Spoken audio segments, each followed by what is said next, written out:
ഒരു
ബ്ലണ്ടായിട്ട് ചോദിക്കാം, ഡോക്ടർ സോഹൻ റോയ് അഹങ്കാരിയാണ്? ആത്മവിശ്വാസം അഹങ്കാരമാണെങ്കിൽ ഞാൻ അഹങ്കാരിയാണ്. That's exactly I was thinking about. ആത്മവിശ്വാസം, you have the right confidence അല്ലേ? ഒരു കോൺഷ്യസ്നെസ് വെച്ചാണ് പല കാര്യങ്ങളും ചെയ്തിട്ടുള്ളത്.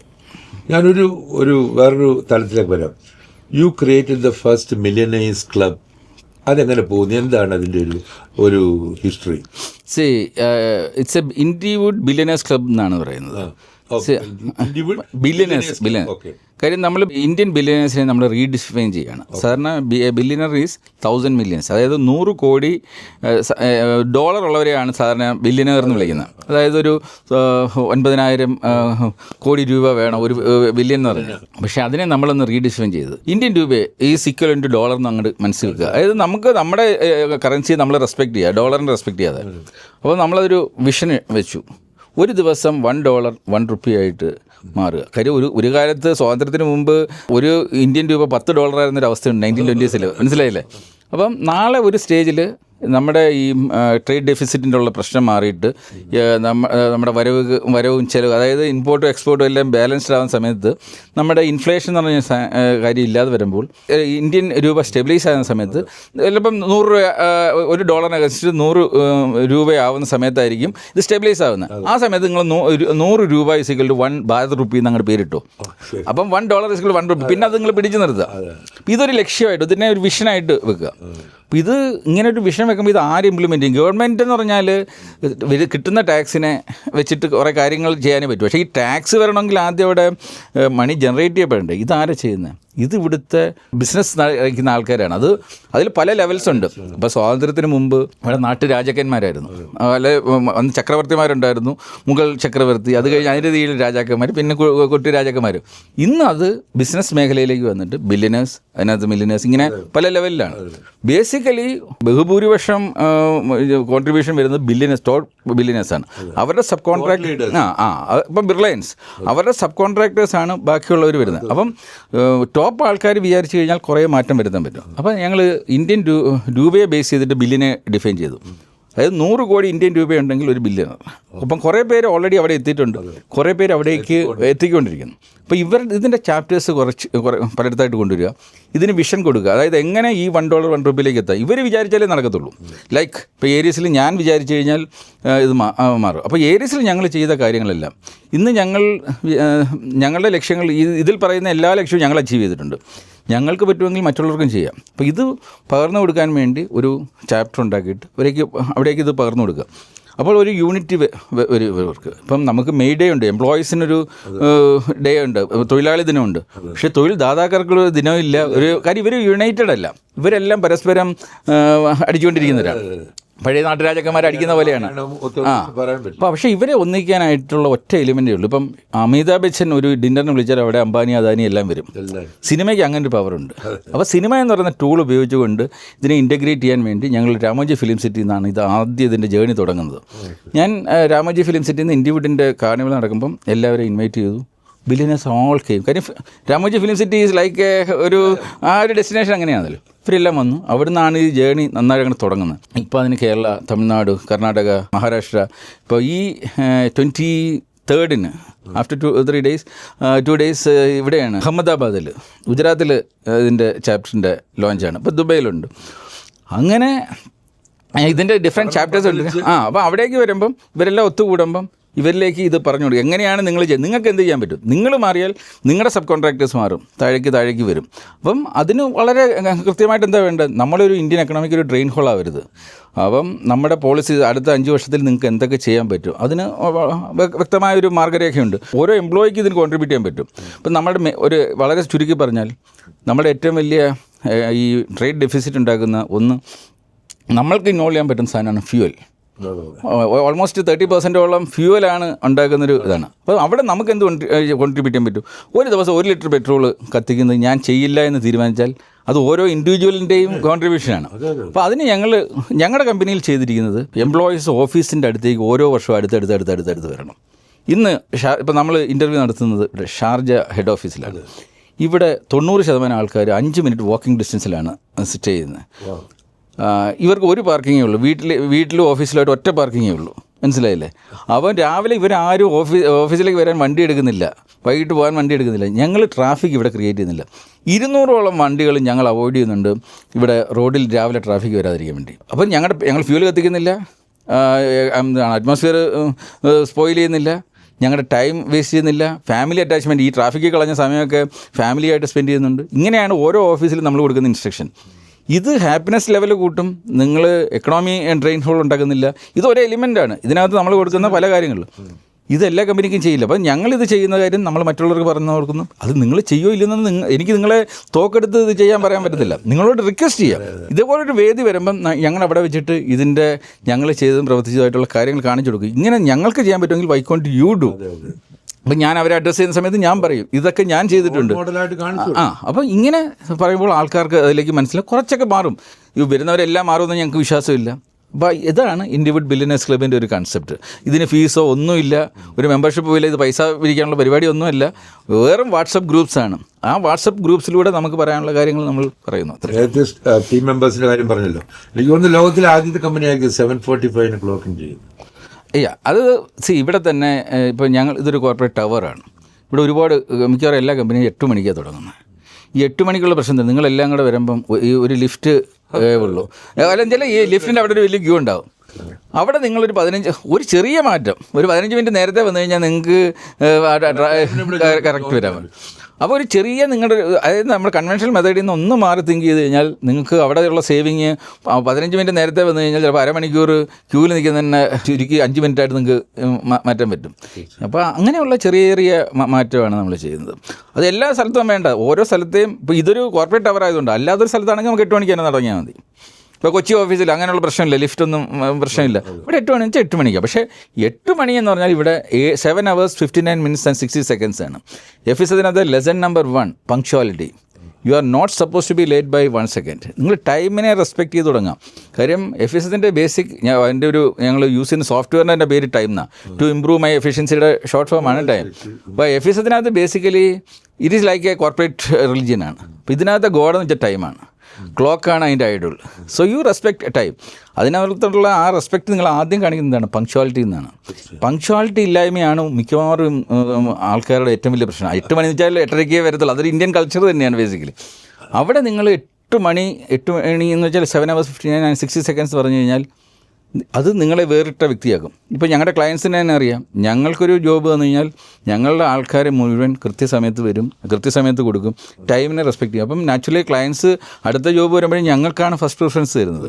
ഇത് ഇൻജെക്ട് ചെയ്യണമെങ്കിൽ ഫസ്റ്റ് ഞാനിത് പറയുമ്പം ആൾക്കാർക്ക് ബുദ്ധിമുട്ടായി 5 മിനിറ്റ് 10 മിനിറ്റ് ലേറ്റ് എന്താണെന്ന്. പക്ഷേ ഞാൻ ഗൺ എടുത്തു, you have to do it within 1 month.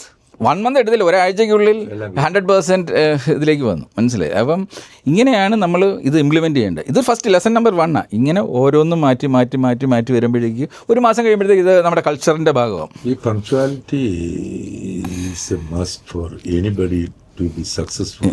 എൻ്റെ ബോസ് പറഞ്ഞിട്ടുണ്ട്, ഞാനിങ്ങനെ കുറച്ച് ലേറ്റ് കമർ സമയത്ത് എനിക്കൊരു വലിയ അബദ്ധം പറ്റിയിട്ട് അത് ഞാൻ പിന്നെ പറയാം. If you are on time you are late എന്നാണ് പുള്ളി പറഞ്ഞ് പഠിപ്പിച്ചിരിക്കുന്നത്. താങ്കൾ ഒരു ചേഞ്ച് മേക്കർ അല്ലേ? നമ്മൾ മാറാതിരിക്കുന്നതാണ് നമ്മുടെ ഏറ്റവും വലിയ ഒരു ഡെഫിഷ്യൻസി എന്ന് പറയുന്നത്. ഇപ്പം നമ്മൾ മതങ്ങളിൽ വിശ്വസിക്കുന്നു. ഈ മതങ്ങളെല്ലാം ഡിസൈൻ ചെയ്തേക്കുന്നത് തൗസൻഡ്സ് ഓഫ് ഇയേഴ്സ് ബാക്കിലുള്ളതാണ്. അവിടുന്ന് ലോകം മാറി. നമ്മളിന്ന് ജീവിക്കുന്നത് ഇൻഡസ്ട്രിയൽ വേൾഡിൻ്റെ ഒരു അൾട്ടിമേറ്റ് ലെവൽ AI വേൾഡിലേക്ക് നമ്മൾ കയറുകയാണ്. അവിടെ നമ്മൾ മാറാതിരുന്നു കഴിഞ്ഞാൽ നമ്മളൊരു അന്ധനിക്കലുണ്ട് അല്ലേ. We are blind. നമ്മൾ സ്വയം കണ്ണുണ്ടായിട്ട് കാഴ്ച നമുക്കില്ല എന്ന് തിരിച്ചറിയണം. മനസ്സിലല്ലേ? മാറ്റങ്ങളില്ലാത്തൊരു വ്യക്തി എന്ന് പറഞ്ഞാൽ ഹീസ് എ ബ്ലൈൻഡ് പേഴ്സൺ. മനസ്സിലല്ലേ?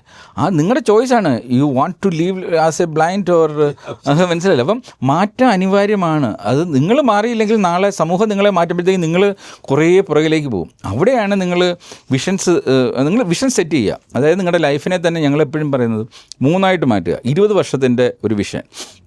നിങ്ങളുടെ യാത്ര തുടങ്ങുന്നത് 3 വയസ്സ് കഴിയുമ്പോഴാണ് ഒരു ബോധം വന്നു തുടങ്ങുന്നത്. നിങ്ങളുടെ അക്കാഡമിക് ജേണി അത് 20 വർഷമാണ്. 3 വയസ്സ് തൊട്ട് 23 വയസ്സ്. പിന്നുള്ളത് നിങ്ങളുടെ പ്രൊഫഷണൽ ഗ്രോത്താണ്. പിന്നെ ഉള്ളത് നിങ്ങളൊരു സീനിയർ ആയിട്ട് നിങ്ങൾ തിരിച്ചു കൊടുക്കുന്നൊരു സമയമാണ്. അപ്പോൾ ഈ ആദ്യ 20 വർഷം പിന്നെ അതിനെ 5 year ആയിട്ട് നിങ്ങൾ മാറ്റണം. 5 year പ്ലാനിങ് ഉണ്ടാവും. ആനുവൽ, മന്ത്ലി, വീക്ക്ലി, ഇങ്ങനെ നിങ്ങൾക്ക് ചുരുക്കി വരുമ്പോഴാണ് നിങ്ങൾ. അപ്പം ഇതിൽ ഓരോന്നിലും നിങ്ങൾ മാറ്റങ്ങൾ വരുത്തുന്ന രീതിയിൽ വേണം ഡിസൈൻ ചെയ്യാനായിട്ട്. അല്ലാതെ മാറാതെ ഞാൻ എൻ്റെ അച്ഛൻ ചെയ്തതുപോലെ ഇന്നും ജീവിക്കുന്നു പറഞ്ഞാൽ നമ്മളെങ്ങുമെത്തില്ല. അപ്പം എത്ര ദൂരേക്ക് നമുക്ക് കാണാൻ പറ്റുന്നു അതാണ് ഒരു വിഷണറിയുടെ വിജയം എന്ന് പറയുന്നത്. അതാണ് നമ്മൾക്ക് എത്ര ദീർഘവീക്ഷണത്തോടെ നമുക്ക് ചെയ്യാൻ പറ്റൂ. ഇപ്പം ഒരു റോഡിൽ നമ്മൾ യാത്ര ചെയ്യുന്ന സമയത്ത് ഒരു വാർണിംഗ് നമുക്ക് അവിടെ റഡാർ ഉണ്ടെന്ന് നമുക്ക് നേരത്തെ അറിയിപ്പ് കിട്ടിയാൽ നമുക്ക് ചെയ്യാൻ പറ്റും. ഇല്ലെങ്കിൽ നമ്മൾ പോയി അതിൻ്റെ അകത്ത് പെടും. അപ്പോൾ ഇതുപോലെയാണ് നമുക്ക് വളരെ നേരത്തെ തന്നെ നമുക്ക് കിട്ടുന്ന ഒരു വാർണിംഗ് സിസ്റ്റം നമ്മൾ ഇതിനകത്ത് ഈ മാറ്റത്തിനകത്ത് എല്ലാം വെക്കുക, മുന്നിൽ കാണുക, അതിനനുസരിച്ച് പ്രിപ്പയർഡ് ആക്കുക, അതിനനുസരിച്ച് ചെക്ക് ലിസ്റ്റ് ഉണ്ടാക്കുക, അതിനനുസരിച്ച് നമ്മൾ മാറുക, നമ്മളെ അപ്ഗ്രേഡ് ചെയ്യുക. ഒരു സ്ഥാപനത്തിൻ്റെ വിജയം എന്ന് പറഞ്ഞാൽ അവരുടെ HR-ൻ്റെ മാറ്റമാണ്. HR ഞാൻ ഈ 28 വർഷത്തിന് മുമ്പുണ്ടായിരുന്ന അതേ HR സാധനം കൊണ്ട് ഇപ്പോൾ ഇരുന്ന് കഴിഞ്ഞാൽ നമ്മളെങ്ങെത്തില്ല. നമ്മൾ മാറിക്കൊണ്ടേയിരിക്കണം, അവരെ അപ്ഗ്രേഡ് ചെയ്തുകൊണ്ടേയിരിക്കണം, അവരുടെ സ്കിൽ അപ്ഗ്രേഡ് ചെയ്യണം. അപ്പോൾ അതിനാണ് HR ട്രെയിനിങ് ഇൻ ഹൗസ്. ഇപ്പോൾ ഞങ്ങൾ ഇൻഡസ്ട്രിയൽ ഒരു യൂണിവേഴ്സിറ്റി തന്നെ ഇതിനു വേണ്ടി തുടങ്ങി. ലോകത്തിൽ ആദ്യമായിട്ടാണ് ഇൻഡസ്ട്രിയൽ യൂണിവേഴ്സിറ്റി തുടങ്ങുന്നത്. കാരണം എൻ്റെ കൺസെപ്റ്റ് എന്ന് വെച്ചാൽ അക്കാഡമിക്കിൽ നമ്മൾ 50,000 മണിക്കൂർ സ്പെൻഡ് ചെയ്തത് ഇൻഡസ്ട്രിയിൽ മിക്കവാറും ആവശ്യമില്ല. ഇൻഡസ്ട്രിയിൽ നമ്മൾ താങ്കൾ ഇന്ന് ചെയ്തുകൊണ്ടിരിക്കുന്ന തൊഴിൽ അക്കാഡമിക്സിൽ നിന്ന് പഠിച്ചതല്ല. ഇവിടെ ഇൻഡസ്ട്രിയിൽ വന്നതിന് ശേഷം ഇൻഡസ്ട്രി പഠിപ്പിച്ച കാര്യങ്ങളാണ്. പക്ഷേ ഇൻഡസ്ട്രിയിൽ അതിന് ഒരു സർട്ടിഫിക്കേഷൻ സിസ്റ്റം ഒന്നും കൃത്യമായിട്ടൊരു മാർഗ്ഗരേഖയില്ല. പക്ഷേ ഞങ്ങൾ അതിന് വേണ്ടി മാർഗ്ഗരേഖ ഉണ്ടാക്കി. ഞങ്ങളുടെ ഓഫീസ് ബോയ് തൊട്ട് CEO വരെ അത് പാലിക്കണം. ഒരു വർഷം മിനിമം 50 മണിക്കൂർ അറ്റൻഡ് ചെയ്യണം. ഞാനിപ്പോൾ എല്ലാ ദിവസവും 1 hour AI ട്രെയിനിങ് അറ്റൻഡ് ചെയ്യുന്നുണ്ട്. മനസ്സിലായില്ലേ? അത് കാര്യം ഞാൻ AIയോടൊപ്പം യാത്ര ചെയ്തില്ലെങ്കിൽ എൻ്റെ താഴെയുള്ളവർ പോയില്ല. അതിന് ഇൻ്റഗ്രേഷൻ തുടങ്ങി ഇല്ല, നമുക്ക് ഓൾറെഡി അതിന് സർട്ടിഫിക്കേഷൻ ഉണ്ട്. ഇപ്പം 2 വർഷം കഴിയുമ്പോഴത്തേക്ക് നിങ്ങൾ 100 ക്രെഡിറ്റ് തീർക്കും. അപ്പോൾ നിങ്ങൾക്ക് ഡിപ്ലോമ കിട്ടും. 4 വർഷം കഴിയുമ്പോൾ ഡിഗ്രി കിട്ടും. 5 വർഷം ആകുമ്പോൾ മാസ്റ്റേഴ്സ് കിട്ടും. ഇതിനിടയ്ക്ക് നിങ്ങളുടെ പ്രൊഫഷണൽ ബയോഗ്രഫി 20 വർഷം കഴിഞ്ഞ് നിങ്ങൾ ബയോഗ്രഫി എഴുതിയാൽ യു ഗെറ്റ് ഇൻഡസ്ട്രിയൽ ഡോക്ടറേറ്റ്. അങ്ങനെ ഒരു യൂണിവേഴ്സിറ്റി ഞങ്ങൾ ക്രിയേറ്റ് ചെയ്തു. ഇതാണ് IBC ഇൻഡിവിഡ് ബില്യനേഴ്സ് ക്ലബ്ബ് വഴി ഞങ്ങൾ പറഞ്ഞു കൊടുക്കുന്നത്. നിങ്ങൾക്കും ഇത് ചെയ്യാം, ഞങ്ങളിത് ചെയ്യുന്നുണ്ട്, നിങ്ങളിത് ചെയ്യുക. അപ്പോൾ നിങ്ങളുടെ HR-ൻ്റെ ട്രെയിനിങ് കൂടുമ്പോൾ നിങ്ങളുടെ ക്വാളിറ്റി ഓഫ് സർവീസ് കൂടും, നിങ്ങളുടെ എഫിഷ്യൻസി കൂടും. നിങ്ങളുടെ കമ്പനി എല്ലാം ഗ്രോ ചെയ്യുമ്പോൾ നിങ്ങളുടെ സബ് കോൺട്രാക്ടേഴ്സ് ഗ്രോ ചെയ്യും, നേഷൻ ഗ്രോ ചെയ്യും. അങ്ങനെയാണ് നേഷൻ മാറേണ്ടത്. അപ്പോഴാണ് ആ $1 ഈക്വൽ $1 നമ്മൾ പോകുന്നത്. ഈ ട്രെയിനിങ് കൊടുക്കുന്ന ഒരു ക്രൈം അല്ലല്ലോ. ഓസ്കാർ കിട്ടുമെന്ന് തന്നെയാണ് അടുത്ത ഒരു പ്രോജക്റ്റ് അല്ലെങ്കിൽ പുതിയൊരു പ്രോജക്റ്റ് ഓസ്കാർ കിട്ടുമെന്ന് പ്രതീക്ഷിക്കുന്നുണ്ട്. ഞങ്ങൾ തുടങ്ങുമ്പോഴുള്ള ഒരു ഇന്ത്യൻ സിനിമയുടെ അവസ്ഥ, അതായത് 100 വർഷം കഴിയുമ്പോഴാണ് എൻ്റെ സിനിമ ഞാൻ കൊണ്ടുവരുന്നത്. 100 വർഷമായിട്ട് ഇന്ത്യയിൽ നിന്ന് മെയിൻ സ്ട്രീം ഓസ്കാറിലേക്ക് ഒരു ചിത്രത്തിനെ നമുക്ക് കൊണ്ടുപോകാൻ പറ്റിയില്ല എന്ന് പറഞ്ഞാൽ ഒന്ന് വിശ്വസിക്കാൻ പറ്റുമോ? നമ്മൾ എല്ലാ വർഷവും ഒരു ഫോറിൻ ലാംഗ്വേജ് കാറ്റഗറിയിൽ ഒരു സിനിമ അയക്കുക. അതുകൊണ്ട് പോയിട്ട് ഒരു കാര്യമില്ല. നമ്മളുടെ ടെക്നിക്കൽ ഹാൻഡ്സിന് ഓസ്കാറിൽ ഒരു റെക്കഗ്നിഷൻ കിട്ടണമെങ്കിൽ ഇപ്പം AR റഹ്മാന് കിട്ടിയത് ഇന്ത്യൻ സിനിമ വഴിയല്ല, ഡാനി ബോയലിനോടൊപ്പം യാത്ര ചെയ്തപ്പോഴാണ് കിട്ടിയത്. റസൂൽ പുക്കുറ്റിക്ക് കിട്ടിയത് അതുവഴിയാണ്. അപ്പം അത് വരാതെ നമ്മുടെ ഇന്ത്യയിൽ നിന്ന് നമുക്ക് ആത്മവിശ്വാസം വേണം, നമുക്ക് ചെയ്യാൻ പറ്റും, നമുക്ക് ഇവിടെ കൊണ്ടുപോകാൻ പറ്റും. പക്ഷേ ഇത് ആർക്കും അറിയില്ല, എങ്ങനെ കൊണ്ടുപോകണം എന്നറിയില്ല. ഞാൻ ഇതിൽ ഗവേഷണം നടത്തിയിട്ടാണ് അവസാനം ഓസ്കാറിലേക്ക് എങ്ങനെ മെയിൻ സ്ട്രീമിൽ പോയി മത്സരിക്കാമെന്ന് എൻ്റെ സിനിമയിലൂടെ കണ്ടെത്തുന്നത്. ഇന്ന് ഇന്ത്യയിൽ നിന്ന് ഓസ്കാറിലേക്ക് പോകുന്ന മിക്കവാറും എല്ലാ സിനിമകളും ഇന്ത്യയിൽ നിന്ന് പോകുന്നതെല്ലാം ഞങ്ങളുടെ ഓഫീസ് വഴിയാണ് പോകുന്നത്. കാര്യം ആർക്കും അവിടെ വേറെ ആരും ഇല്ലത് പറഞ്ഞു കൊടുക്കാൻ. ചില സിനിമകൾ മാത്രം US റിലീസ് ചെയ്തത് അവിടുത്തെ ഏജൻസി വഴി പോകുന്നുണ്ട്. പക്ഷേ ഞങ്ങളുടെ ഒരു ഏറ്റവും വലിയൊരു ആഗ്രഹമായിരുന്നു ഒരു ഇന്ത്യൻ സിനിമയ്ക്ക് മെയിൻ സ്ട്രീമിൽ കിട്ടണം. അപ്പോൾ RRRന് കിട്ടിയത് എങ്ങനെയാണ്, ഞങ്ങൾ വഴി പോകേണ്ടതായിരുന്നു ആ സിനിമ. പക്ഷേ അത് ലാസ്റ്റ് US റിലീസ് ചെയ്തുകൊണ്ട് അവിടുന്ന് ഏജൻറ്റ് പോയി. അല്ലെങ്കിൽ അത് ഇൻഡിവുഡിൻ്റെ സിഗ്നേച്ചർ വരേണ്ട ആദ്യത്തെ ചിത്രമാണ്. പക്ഷേ ഞങ്ങളെ സംബന്ധിച്ചോളം ഞങ്ങൾ വഴി തന്നെ കിട്ടണമെന്നില്ല, ഇന്ത്യൻ സിനിമയ്ക്ക് കിട്ടുക എന്നുള്ളതാണ് വേണ്ടത്. അതുകൊണ്ട് ഇപ്പം എല്ലാ വർഷവും ഞങ്ങളൊരു 5 സിനിമകൾ വെച്ച് അയക്കുന്നുണ്ട്. അത് നല്ല രീതിയിൽ പോകുന്നുണ്ട്. നമുക്ക് നല്ല കോൺഫിഡൻസ് ഉണ്ട് എൻ്റെ ഇന്ത്യയിൽ നിന്ന് 5 സിനിമകൾ അവിടെ എത്തിക്കാൻ പറ്റുന്നുള്ളത്. അപ്പോൾ ഇനിയിപ്പം ഫ്യൂച്ചറിൽ നമുക്ക് ഒരു പക്ഷേ 10 സിനിമകൾ എത്തിക്കാൻ പറ്റും. ഇപ്പം ഞങ്ങൾ 5 എന്നുള്ളൊരു ഫിഗർ വെച്ചിട്ടാണ് ഞങ്ങൾ പോകുന്നത്. ഈ ഷോർട്ട് ഫിലിം കാറ്റഗറി തന്നെ ഇപ്പം എലിഫന്റ് ഒരു ഡോക്യു ഫിക്ഷൻ എലിഫന്റ് വിസ്പറേഴ്സ്, അതിൽ ഇപ്പം ഞാൻ കുറേ ഓസ്കാർ സിനിമകളിൽ 1 മിനിറ്റ് ഓസ്കാർ നേടിയിട്ടുള്ള 1 മിനിറ്റ് ഫിലിംസ് വരെയുണ്ട്. എൻ്റെ വിഷൻ അനുസരിച്ച് I think you may be the first person making that Oscar entry എന്നെനിക്ക് തോന്നുന്നു ഫിലിം മേക്കിംഗ്. ഇല്ല, ഓസ്കാറിൽ ഇപ്പം വരാൻ പോകുന്നത് ഇപ്പോൾ ഈ വർഷം ഓസ്കാറിൽ 2 AI ഫിലിംസ് വന്നിട്ടുണ്ട്. ഞങ്ങൾ അതുകൊണ്ട് തന്നെ കംപ്ലീറ്റ്ലി ഈ സിനിമാ നിർമ്മാണത്തിനെ അങ്ങ് മാറ്റുകയാണ്, AIയിലേക്ക് സ്വിച്ച് ഓവർ ചെയ്യുകയാണ്. ഇപ്പോൾ ഇത്തവണ ഗോവ ഫിലിം അപ്ലൈ ചെയ്യാം. ഇത്തവണ 2 സിനിമകൾ AI മൂവീസാണ് ഓസ്കാറിൽ ക്വാളിഫൈ ചെയ്തത്. അപ്പം ഇത്തവണത്തെ ഗോവ ഫിലിം ഫെസ്റ്റിവലിലാണ് ആദ്യമായിട്ട് AIക്ക് ഒരു കാറ്റഗറി തുടങ്ങുന്നത് സെപ്പറേറ്റ് ആയിട്ട്. And we submit and we one it actually, മനസ്സിലായില്ലേ? അപ്പം ഇപ്പം ഞങ്ങൾ അതുകൊണ്ടാണ് AI ഫിലിം ഫെസ്റ്റിവൽ നടത്തുന്നു, AIയിലേക്ക് സിനിമയെ മൊത്തം മാറ്റണം. കാര്യം AI ഞങ്ങൾ ചെയ്ത് കാണിച്ചപ്പോഴാണ് ആൾക്കാർക്ക് മനസ്സിലാവുന്നത് നമ്മൾ കൺവെൻഷണൽ മെത്തേഡിൽ ചെയ്യുന്നതിനേക്കാളും ബ്യൂട്ടിഫുള്ളായിട്ട് ഇമോഷൻസ് വർക്കൗട്ട് ചെയ്തുകൊണ്ട് ക്യാരക്ടേഴ്സിനെ ക്രിയേറ്റ് ചെയ്തുകൊണ്ട് കോസ്റ്റ് കുറയ്ക്കാം, ഡ്രാസ്റ്റിക്കലി കോസ്റ്റ് കുറയ്ക്കാം. ഈ കൺവെൻഷണൽ മെത്തേഡിൽ നമുക്ക് എടുക്കാൻ ബുദ്ധിമുട്ടുള്ള കാര്യങ്ങൾ വരെ നമുക്ക് AIയിൽ ചെയ്യാം. ഇപ്പം അവതാർ ശരിക്കും പറഞ്ഞാൽ AI മൂവി തന്നെ പറയണം. കാര്യം മിക്കവാറും എല്ലാം VFX ആണ് ചെയ്തിരിക്കുന്നത്. പക്ഷേ അതിനേക്കാൾ ഈ VFXന് വേണ്ടി നിങ്ങൾ ഒരുപാട് സമയം കളയുന്നു. AI അതിനകത്ത് ഇംപ്ലിമെൻറ്റ് ചെയ്യുമ്പോഴത്തേക്ക് വീണ്ടും കോസ്റ്റും ടൈമും ഭയങ്കര ഡ്രാസ്റ്റിക്കായിട്ട് കുറയാണ്. അപ്പം ഇത് ഇപ്പോഴും ഇഗ്നറൻ്റ് ആണ് പലരും വിചാരിക്കുന്ന AI എന്ന് വെച്ചാൽ ഏതാണ്ട് പെർഫെക്റ്റ് പറഞ്ഞ അൺബിലീവബിൾ ആണ് AIയുടെ പൊട്ടൻഷ്യൽ. പക്ഷേ AIയെക്കുറിച്ച് അത് ഇഗ്നറൻസ് കൊണ്ടാണ് വരുന്നത്. പക്ഷേ ഇതെല്ലാം മാറും. ഇപ്പോൾ അതുകൊണ്ടാണ് ഞങ്ങൾ തന്നെ എല്ലാ വർഷവും സിനിമ ഞങ്ങൾ ഇൻഹൗസ് ടീം ചെയ്യുമായിരുന്നു. അത് ഞങ്ങൾ നിർത്തി, കൺവെൻഷണൽ മെത്തേഡ് നിർത്തിയിട്ട് ഇനി മുതലെല്ലാം AIയിലേക്ക് മാറാൻ ഫോക്കസ് ചെയ്യാം. ഞങ്ങൾ വഴി അണിച്ചു കൊടുക്കണമല്ലോ മറ്റവർക്ക്. അതാണ് ഇൻഡിവിഡിൻ്റെ വിഷൻ എന്ന് വെച്ചാൽ ഇന്ത്യൻ ഫിലിം ഇൻഡസ്ട്രിയെ മൊത്തം ഇൻറ്റഗ്രേറ്റ് ചെയ്ത് ഒരു സിംഗിൾ ഇൻഡസ്ട്രി ആക്കുമ്പോൾ ഹോളിവുഡിനേക്കാൾ മുകളിലാണ് നമ്മൾ. അതിലൂടെ നമ്മൾ ടെക്നോളജി അപ്ഗ്രേഡ് ചെയ്യണം. ഇന്നിപ്പോൾ മലയാള സിനിമ വരെ ജപ്പാനിൽ വരെ നമ്മൾ റിലീസ് ചെയ്യുന്നുണ്ട്. ഇൻറ്റഗ്രേറ്റഡ് ഡബ്ബിംഗ് സിസ്റ്റം കൊണ്ടുവന്നു. ഇപ്പോൾ AIയുടെ ഉള്ളതുകൊണ്ട് നമുക്കൊരു കണ്ടൻറ്റ് ഒരിടത്ത് ഉണ്ടാക്കിയാൽ എത്ര ലാംഗ്വേജിലേക്ക് വേണമെങ്കിലും മാറ്റാം, മനസ്സിലായി? അപ്പം ഇത് തന്നെ ഈ സിനിമയുടെ ഈ ഒരു പൊട്ടൻഷ്യൽ ഉപയോഗിച്ചുകൊണ്ട് ഇപ്പം ഞങ്ങൾ ചെയ്തുകൊണ്ടിരിക്കുന്നത് ഇൻഡസ്ട്രിയിൽ എങ്ങനെ ഇതിനെ യൂസ് ചെയ്യാം. അപ്പം ഇൻഡസ്ട്രിയിൽ ഈ HR ട്രെയിനിങ്ങിനകത്ത് നമുക്ക് വേണ്ടത് എന്താണ്? ബ്യൂട്ടിഫുൾ കണ്ടൻസ് ആണ്. നിങ്ങൾ ചെയ്യുന്ന ഓരോ ജോബും എങ്ങനെ ചെയ്യണം എന്നുള്ളത് വളരെ ഷോർട്ടായിട്ടൊരു മൂവിയിലൂടെ നമുക്ക് പറഞ്ഞു കൊടുക്കുക. ഓരോ എംപ്ലോയിക്ക് അവരുടെ മദർ ടങ്ങിൽ പറഞ്ഞു കൊടുക്കുക. ഇതിന് AIയുടെ സഹായവും സിനിമയുടെ സഹായവും ഉണ്ടെങ്കിലേ പറ്റത്തുള്ളൂ. ഇതാണ് ഞങ്ങളിപ്പം ഇൻഡസ്ട്രിയൽ യൂണിവേഴ്സിറ്റി വഴി നമ്മൾ ഇപ്പോൾ ഈ IBC വഴി നമ്മൾ ഇന്ത്യൻ ബില്ലിയനേഴ്സ് ക്ലബ്ബ് വഴി നമ്മൾ പറഞ്ഞു കൊടുക്കുന്നത്. അപ്പോൾ ഇത് സമൂലമായ ഒരു ട്രെയിനിങ് സിസ്റ്റം, എൻ്റെ ട്രെയിനിങ് സിസ്റ്റം മാറും. നിങ്ങളുടെ ഇപ്പോഴുള്ള HR ട്രെയിനിങ്ങിൻ്റെ കോസ്റ്റ് തന്നെ കുറയും, സമയം കുറയും, അതിൻ്റെ ക്വാളിറ്റി ഓഫ് ട്രെയിനിങ് മാറും. കാര്യം മദർ ടങ്ങിലേ നമ്മൾ ട്രെയിനിങ് കൊടുക്കുക. അല്ലാതെ നിങ്ങൾ ഇംഗ്ലീഷ് അറിയാത്ത ഒരാളുടെ മുന്നിൽ പോയി ഇംഗ്ലീഷിൽ ട്രെയിനിങ് കൊടുത്താൽ എന്തായിരിക്കും? അത് ദുരന്തമാണ്, മനസ്സിലായത്? അപ്പോൾ ഇത് നിങ്ങളുടെ എംപ്ലോയീസ് നന്നായിട്ട് പെർഫോം ചെയ്തില്ലെങ്കിൽ അത് നിങ്ങളെ മാത്രമല്ല ബാധിക്കുന്നത്, നിങ്ങൾ പ്രോഡക്റ്റ് ഡെലിവറി ചെയ്യുന്നത് റിസീവ് ചെയ്യുന്ന കസ്റ്റമേഴ്സിനെ അത് ബാധിക്കുന്നതാണ്. ഇനി 1-2 ക്വസ്റ്റ്യൻസ് ഒന്ന് പ്രധാനമായിട്ട് ചോദിച്ചോളൂ. താങ്കളുടെ ഫിലാന്ത്രോപ്പിക് ആക്ടിവിറ്റീസ് ഏട്ടപ്പാടി സ്കൂൾ ഉൾപ്പെടെ അതെങ്ങനെ പോകുന്നു? അതിനൊരു ഫണ്ട് മാറ്റി വെക്കുകയാണ്. ഇങ്ങനെയാണ് ഇപ്പോൾ നമ്മൾ പലപ്പോഴും ഒരു സേവ ചെയ്യുന്ന നമ്മുടെ കടമയാണ്, നമ്മുടെ ഡ്യൂട്ടിയാണ്, അതിങ്ങനെ ചെയ്തുകൊണ്ടിരിക്കുന്നത്. അപ്പോൾ ഏരീസിൻ്റെ കെയർ ഓഫിൽ തന്നെ ഒരുപാട് ഇങ്ങനെ ചെയ്യുന്നുണ്ട്. എങ്ങനെയാണ് അതിൻ്റെ ഒരു മോഡസ് ഓഫ് ഓപ്പറേഷൻ? ഇല്ല, ഞങ്ങൾക്ക് പല ഫണ്ടുണ്ട്. ഇപ്പം ഇന്ത്യയിലാണെങ്കിൽ മാൻഡേറ്ററി, ഇപ്പം പല കമ്പനികളും CSR അങ്ങനെ റൂൾ ഉള്ളതുകൊണ്ടാണ് പലരും ചെയ്യുന്നത്. ഞങ്ങൾ മനസ്സുകൊണ്ട് തന്നെ ആദ്യം എംപ്ലോയീസിനെ പഠിപ്പിക്കുന്നത് എല്ലാ എംപ്ലോയീസും വർഷത്തിൽ ഒരു ദിവസത്തെ നിങ്ങളുടെ വരുമാനം അല്ലെങ്കിൽ നിങ്ങളുടെ ഒരു ദിവസം ചാരിറ്റിക്ക് വേണ്ടി കൊടുക്കുക, അതൊരു കൾച്ചറാണ്. ഇപ്പം ഞാൻ എൻ്റെ ലൈഫിൽ ചെയ്തേക്കുന്നത് ഇപ്പം മതങ്ങൾ പറയുന്നത് തന്നെ നിങ്ങൾ ഇത്ര ശതമാനം കൊടുക്കണമെന്നാണ്. ഒരു ചെറിയ ശതമാനം പ്രോഫിറ്റിൻ്റെ ഇത്രയും. ഞാൻ എൻ്റെ ലൈഫിൽ 50% തന്നെ എൻ്റെ ഓടൊപ്പം ഉള്ളവർക്ക് വേണ്ടി മാറ്റി വെക്കുന്നത്. ഇത് കൂടാതെ ചാരിറ്റിക്ക് നമ്മൾ വേറെ ചെയ്യുന്നുണ്ട്. അത് കൊടുക്കുമ്പോൾ സന്തോഷത്തോടു കൂടി നമ്മൾ കൊടുക്കുന്നത്. ആരും പറഞ്ഞിട്ട് നിങ്ങൾ കൊടുക്കണമെന്ന് പറഞ്ഞിട്ടല്ല, സ്വയം അറിഞ്ഞു കൊടുക്കുമ്പോൾ ആ ചാരിറ്റി ചെയ്യുമ്പോൾ അതിൽ നിന്ന് നിങ്ങൾക്ക് സന്തോഷം കിട്ടണം. മനസ്സിലായില്ലേ? ആ രീതി. അപ്പോൾ നമുക്ക് ഇഷ്ടപ്പെട്ട എവിടെയെങ്കിലും കൊണ്ടുപോയിട്ട് കുറച്ച് NGOസിന് പൈസ കൊടുക്കലല്ല നമ്മളുടെ ഇത്. നമ്മളങ്ങനെ കൊടുക്കത്തുമില്ല. ഇപ്പോൾ ഒരു NGOയെ നമ്മൾ സെലക്ട് ചെയ്യുന്നതിന് തന്നെ പ്രോസസ് ഉണ്ട്. ആദ്യം NGO എടുത്ത് ചോദിക്കുന്നത് നിങ്ങൾ ഈ പൈസ വെച്ചിട്ട് ബിസിനസ് ക്ലാസ് യാത്ര ചെയ്യുന്നുണ്ടെന്നാണ്. മിക്കവാറും 90% NGOസും ചെയ്യുന്നത് ഈ പൈസ എടുത്തിട്ട് അത് നമ്മുടെ WHO തൊട്ട് ഇങ്ങോട്ടുള്ള എല്ലാ സാധനങ്ങളും നോക്കിയാൽ ഇതിനകത്തുള്ള ആൾക്കാരെല്ലാം യാത്ര ചെയ്യുന്നത് ഫസ്റ്റ് ക്ലാസ്, ബിസിനസ് ക്ലാസ്, ഇങ്ങനെയുള്ള ആൾക്കാരില്ല. ഇതൊന്നും അല്ല, ഇങ്ങനെയൊന്നും അല്ല ചെയ്യേണ്ടത്. നമ്മൾ ഏറ്റവും നമ്മുടെ ഒരു ലക്ഷറി ചുരുക്കി അതിൽ നിന്നുകൊണ്ടാണ് ജീവിക്കുന്നത്. ഞങ്ങളിത് ചെയ്ത് കാണിക്കുന്നതാണ്. മനസ്സിലായില്ലേ?